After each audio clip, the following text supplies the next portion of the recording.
Allô? Oui, allô. Alors, quel est le pseudo que tu vas utiliser pour cette conversation? Et peux-tu me rappeler que je t'ai bien entendu prévenu que ce serait enregistré et que tu l'acceptes, enregistré et diffusé pour une durée de ton choix? Oui, j'accepte que ce soit diffusé pour une durée de 15 ans. Et voilà.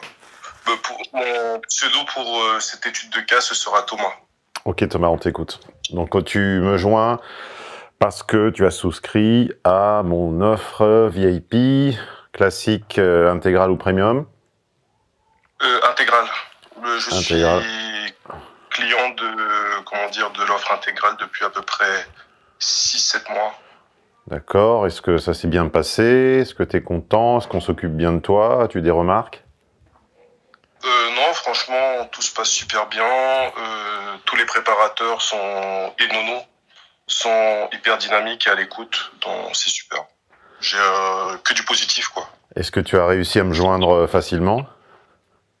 Oui, j'ai réussi à te joindre facilement. Hier, j'ai discuté avec un préparateur sur l'après-midi. Il m'a aidé à formuler mes questions parce que j'étais assez vague. Et j'en suis satisfait. Eh oui, donc n'écoutez pas les haters qui disent qu'on s'inscrit et puis derrière, il n'y a plus personne qui répond. Ça, c'est vraiment une critique que je trouve fondamentalement injuste. Car je suis un des seuls à mettre à votre disposition des humains. La plupart des vendeurs de formation, il n'y a personne. Une fois que tu as reçu tes accès, tu te débrouilles, quoi. Donc ça m'agace un petit peu qu'on dise j'ai essayé d'appeler d'une fois, j'ai joint personne. Oui, ça arrive exceptionnellement, effectivement, qu'on ne décroche pas. On peut pas être partout.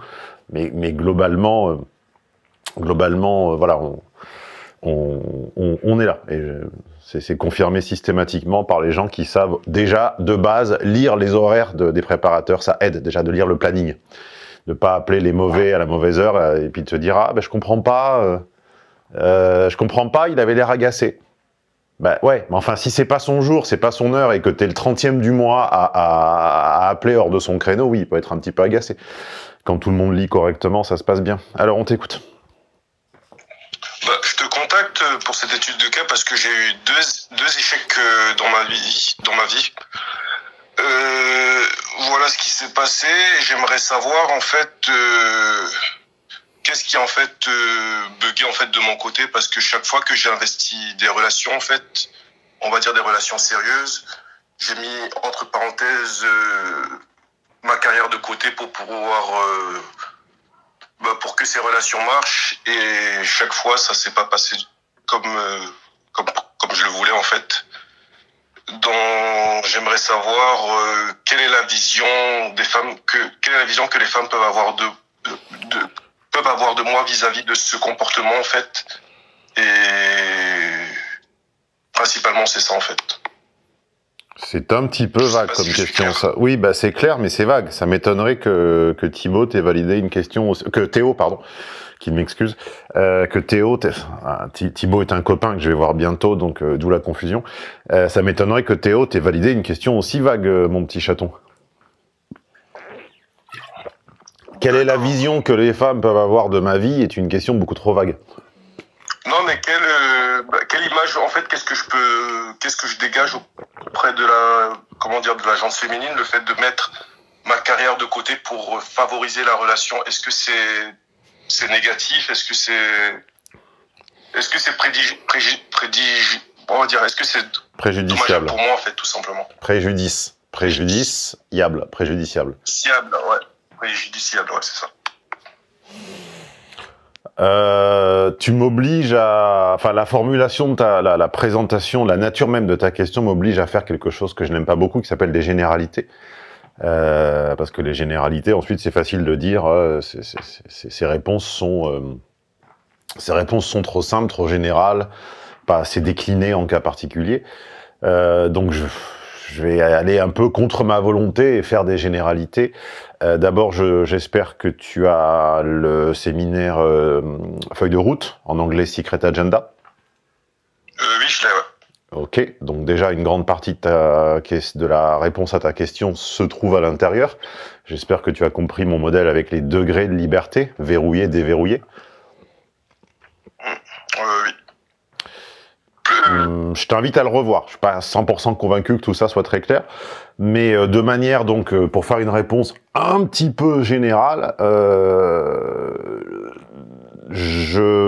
dans l'immense majorité des cas, mettre entre parenthèses sa carrière pour quelqu'un est un péril, fait courir un péril à la relation. C'est globalement quelque chose qui est plus à ranger du rang dans le côté féminin des choses que du côté masculin, au sens où plus de femmes le font. Pourquoi est-ce que plus de femmes le font? Parce que, tautologie, moins d'hommes le font. Et pourquoi est-ce que moins d'hommes le font? Moins d'hommes le font parce qu'historiquement, à chaque fois que certains ont essayé, et ben comme disait Chevalier Las Palais, ils ont eu des problèmes. Alors il y a eu le célèbre héritier de la couronne britannique, dont je me souviens jamais du nom, qui s'est mis en retrait pour couler. C'est pas William, hein. C'est bien plus ancien que ça, et chaque fois on va me le dire en commentaire, et chaque fois j'oublie. Voilà. Donc il y a un roi, enfin un prince, enfin voilà, un héritier de la couronne britannique qui s'est mis en retrait de ses responsabilités pour une histoire de fesses, enfin de sentiments, d'amour. Et si la fiction qui a été tournée à ce sujet dit vrai, oxymore, fiction ne dit pas forcément vrai, mais enfin en admettons que ce soit un élément fidèle, à la fin, elle a fini, quand sa santé à lui s'est dégradée, par se fiche un petit peu de sa gueule en disant que bah, finalement, s'il lui avait manqué un peu plus, ça ne lui aurait pas déplu. Et c'est malheureusement l'expérience que nous avons tous autour de nous, et le paradoxe, la vertu de l'expérience, qui est notre don suprême et qui, comme disait Alain, dépasse de loin l'idée de l'expérience. Hein. L'idée de l'expérience est très faible, mais c'est l'expérience réelle qui l'emporte. La beauté de l'expérience, c'est qu'elle dépasse les frontières du commun, c'est-à-dire qu'elle n'a pas besoin, tu n'as pas besoin d'avoir à côté de toi, à distance de bras, quelqu'un qui a vécu un truc, quand bien même des personnes de rang 1, de rang 2, de rang 3, c'est-à-dire quand même des gens loin de toi, quand bien même des gens qui ne sont pas tes proches, pas tes parents, engrangent une expérience par la porosité de la société, parce que nous sommes des animaux sociaux, parce qu'il y a une forme de lien, parce qu'il y a des médiations, parce qu'il y a des liens réseaux sociaux, etc. Cette expérience se sait et se propage. J'ai pas dit que les gens devenaient plus intelligents tout seuls sans rien faire, j'ai dit qu'une expérience commune, cohérente, récurrente, année après année, décennie après décennie, génération après génération, se propage. Et quand un groupe de gens, en l'occurrence les hommes, systématiquement devant la même expérience se fait bâcher, ou souffre, ou c'est préjudiciable, comme tu disais, eh bien inconsciemment, dans le destin collectif, ça se sait et ça se sent. Et la raison pour laquelle les hommes mettent moins souvent entre parenthèses leur carrière, c'est parce qu'on sait, on sent, on pressent, on devine, on tout ce que tu veux, que tous ceux autour de nous qui l'ont fait, même si c'est pas notre père, notre frère et notre meilleur ami, mais on sait que tous ceux qui autour de nous l'ont fait, à la fin l'ont regretté. Très rares sont les femmes qui vont valoriser le choix affectif devant le choix du destin professionnel. C'est la raison pour laquelle, dans toute la mythologie comparée, du Cid à, j'ai pas d'exemple évidemment parce que encore une fois quand on parle sur le fil et qu'en plus on se sait enregistrer, eh bien les idées se sont un petit peu plus confuses. Donc c'est pour ça que quand vous entendez quelqu'un s'exprimer dans les conditions du direct, sans lire une fiche, en pensant qu'il a en plus un micro, un téléphone à la main, etc., ne le jugez pas trop durement parce qu'il fait une coquille ou deux sur une conversation de 45 minutes, ou qu'il a un trou de mémoire. Donc je te disais que dans toute la mythologie, on va dire, qui va du Cid à cette histoire de cour d'Angleterre, en passant par d'innombrables exemples, quand l'homme fait passer l'affectif et on va dire la sensiblerie devant le destin, il y a la reine morte aussi avec Pedro, le fils du roi Ferrante, et puis qui se trouve en fait avoir moins envie de régner qu'une femme, qui se trouve être l'infante. Autre exemple, il y en a plein d'autres qui m'échappent. Ça finit toujours par lui porter préjudice, comme tu dis. Donc, au fond de toi, tu n'as pas eu l'oreille assez fine pour entendre ces murmures d'expérience qui bruissent partout. Tu l'as tenté une fois, deux fois, je ne sais pas combien de fois, et tu as bien vu que derrière le remerciement initial, le temps passant, les yeux de ta compagne brillaient un peu moins. En gros, ce que j'expliquais aux préparateurs, c'était plus par rapport à la dernière relation que j'ai eue. En gros, c'était une Russe, et en gros, ce qui s'est passé, c'est que moi, j'ai eu pas mal d'opportunités pour peut-être aller ailleurs, pour exercer mon métier de coach sportif, sauf que elle n'avait pas les papiers, elle ne pouvait pas me suivre. Et en gros, j'ai préféré rester avec elle et l'aider en fait à s'installer sur le territoire en France et autres. Sauf que chemin faisant, j'ai eu quelques soucis de la vie qui ont fait que mes revenus ont baissé. Et ma situation salariale a un peu diminué durant une période d'environ 6 mois. Et en gros, durant cette période, elle a essayé de me sortir des classiques type je suis perdu, j'ai besoin de faire une pause. Et voyant venir le truc, en gros, quand une femme parle de pause ou qu'elle dit qu'elle veut de l'espace entre vous, c'est fini définitivement. Ouais, c'est ce que j'ai compris. J'avais déjà un peu quelques-uns de tes contenus dont j'ai pas attendu qu'elle aille jusqu'au bout de sa pensée. Et bizarrement, tu remarqueras bizarrement que la pause est arrivée quand tes revenus aussi se sont mis en pause. C'est ça. Et en gros, je l'avais aidé à s'installer. Elle m'a sorti qu'elle avait besoin de faire une pause. Je lui ai dit prends tes affaires et ne reviens plus. C'est bon, tu vois. Oui, mais alors les exemples me reviennent en tête comme ça en me taisant entre guillemets.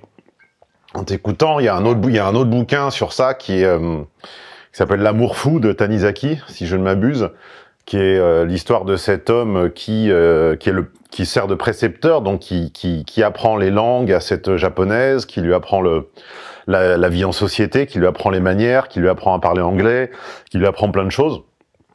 Et en fait, quand elle n'en a plus besoin, elle le trouve important et elle se moque un peu de lui et il se retrouve comme un pantin, sauf que lui n'a pas les couilles de partir.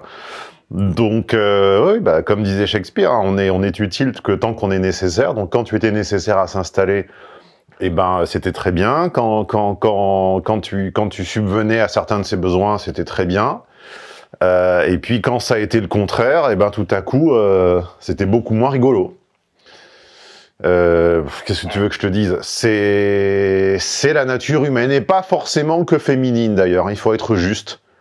C'est la raison pour laquelle on dure dans le temps. C'est quand on est juste.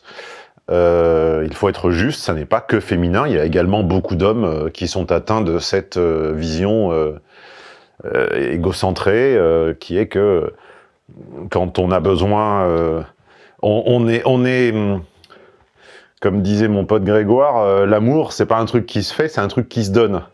Mais le problème, ça c'est la première partie de la réflexion. Deuxième partie, le problème, c'est que les gens qui veulent le plus en donner sont les gens qui en ont pas. Et donc en réalité, quand on manque de quelque chose, on est hyper gentil, on est hyper généreux, on est hyper tout. Et puis quand on a ce quelque chose, que ce soit un toit, que ce soit des papiers, que ce soit un savoir, que ce soit un capital, que ce soit que ce soit l'accès à l'intimité, que ce soit l'amitié, que ce soit n'importe quoi. Et ben quand on l'a, bizarrement, on oublie qu'il faut donner, on oublie qu'il faut remercier, on oublie qu'il faut être là, tout va mieux. Et tu découvres, je sais pas quel âge tu as, d'ailleurs tu l'as pas précisé, tu découvres la dynamique humaine de base, en fait, qui est comme ça, et surtout avec des femmes.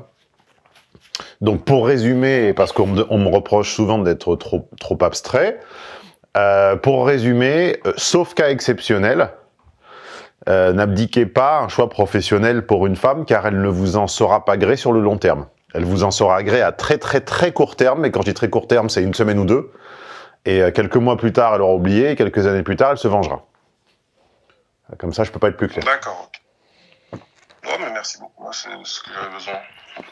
Je ne peux pas être plus clair, et par rapport voilà. à ce type de profil de femme, tu penses que... Après, ça m'embête de poser des jugements définitifs. Oui, c'est ce que je viens de dire, mais de manière plus nuancée. Il faut évidemment nuancer, parce que comme vous le découvrirez dans mon séminaire Secret Agenda, qui nuance tout ça sur plein d'aspects, avec un schéma, avec les boutons qui tournent, il y a des gens dont le sacrifice, il est professionnel, il y a des gens dont le sacrifice, il est géographique. C'est-à-dire, est-ce que je suis ou pas telle personne dans telle ville, telle région, tel pays? Il y a des gens dont le professionnel est, dont le sacrifice est familial. C'est-à-dire, est-ce que j'accepte de m'éloigner de mes parents, de mon frère jumeau, de ma sœur jumelle? Est-ce que j'accepte je sais pas, j'ai un enfant, j'en veux deux, bah est-ce que j'accepte de pas en faire un deuxième et d'en garder qu'un? Il y a des gens dont le sacrifice est économique. Est-ce que j'accepte d'amputer ma rémunération de 10, 20, 30, 40%? Tu vois, tout n'est pas aussi blanc et noir que dans ton cas. Ça marche. Mais ce que, encore une fois, quand je dis que l'expérience bruisse, etc., autour de nous, c'est une manière, pour une fois, de pas citer la mienne, parce qu'on me dit tout le temps, il cite tout le temps toujours ces trucs. Ben, là, je cite pas la mienne, mais la mienne corrobore exactement ça. La mienne corrobore exactement ça. Oui, je cherche même une exception pour me donner tort, et je n'en trouve pas, en fait. Je n'ai quasiment jamais vu personne, sur le long terme, valoriser le sacrifice professionnel d'un homme. En général, il vaut toujours mieux, pour un homme, choisir le mode de vie qui nous est le plus fidèle. Alors pour certains, ça va être uniquement gagner de l'argent, donc ils vont uniquement aller dans l'endroit qui paye le mieux. Pour certains, ça va être tel métier, pas forcément un métier rémunérateur, mais un métier qui leur plaît. Oui, et puis finalement, la femme suit et vient derrière, et c'est un peu misogyne, mais c'est la réalité qui est comme ça, voilà.